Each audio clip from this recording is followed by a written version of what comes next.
The Monster, Scary Story. One day a blind man asked a boy to take him across the street and bring him to the bus stop. "Thank you, boy," said the blind man when the boy helped him. "Do you want to know why I am blind?" And without waiting for an answer, he began to tell the story. "My grandmother was a real sorceress. She could predict what would happen just by looking at scattered sand or clouds floating in the sky. When I was little, I wanted to learn to see the future too. But my grandmother didn't want to teach me, telling me every time that it was very dangerous. But I didn't want to hear anything, so I started to learn on my own.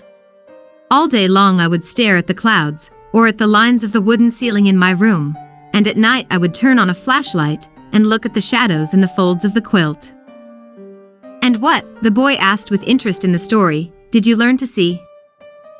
"Listen further," continued the blind man. "One night the shadows from the flashlight on my bed suddenly folded into a creepy monster.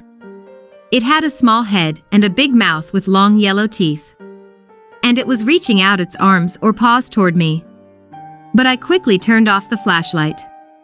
I was very frightened, but I was even more frightened when I looked up into the clouds the next day, and I saw this monster there. From then on, everywhere I looked I saw it. And every time it got closer."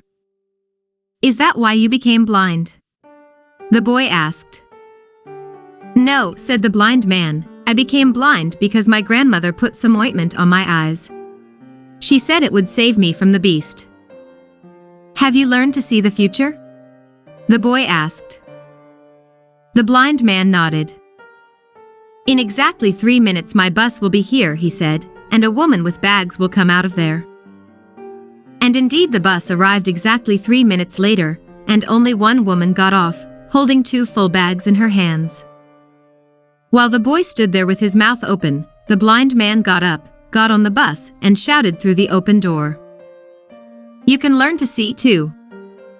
His blind eyes looked directly at the boy, as if they could see him. He laughed, opening his big mouth with yellow teeth. The doors closed and the bus drove away. But the boy couldn't see anything anymore. He was scrutinizing the cracks in the asphalt. Tease, bogeyman. One boy often behaved badly, and when adults told him about it, he did not listen to them, but mocked them. "That's no way to behave," the adults explained to the boy. "That's a bad thing to do." "That's no way to behave," the boy mocked and ran away. "It's a bad thing to do," the boy's mother tried to reason with him. But the boy didn't listen to her either. "It's not a good thing to do," he mocked, grimacing and laughing. And the boy had no father, so no one could punish him. One day at the playground a boy pushed a girl off a swing because he wanted to go for a ride. The girl fell down and cried. "What are you doing?" the girl's grandmother exclaimed. "What are you doing?" The boy mocked her, got on the swing, and started swinging. "Like this," exclaimed the grandmother and stomped her foot. "If you tease yourself, then tease you and punish you." But the boy did not listen to her, continuing to sway and laugh. "Tease, tease, tease," he mocked. Grandma did not answer, but helped the girl up and led her away. "Granny, who are the teases?" asked the girl when they left the playground. "You don't need to know that," the grandmother replied. "Don't tease and the teasers won't come to you." "But who are they?" the girl wouldn't let up. "The teases are the children of fear and terror. They die of fear, and after death they bring fear to others." "But there is no such thing as a tease, is there, Granny?" The girl was frightened. "No, of course not," her grandmother reassured her, "but don't tease her, okay?" "Okay," the girl nodded. And at night the boy woke up to someone calling him from the street. The boy went to the window, but in the darkness he could only see vague shadows that were jumping and running in the street below the window. "Who is there?" the boy asked. "Who is there? Who is there? Who's there?"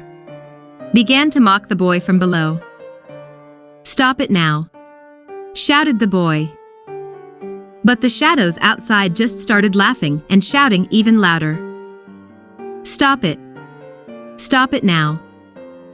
The boy was frightened and closed the window.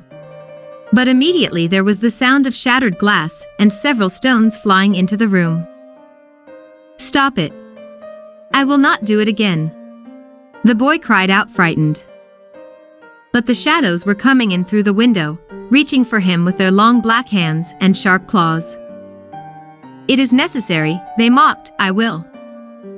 The next morning, his mother found the boy dead.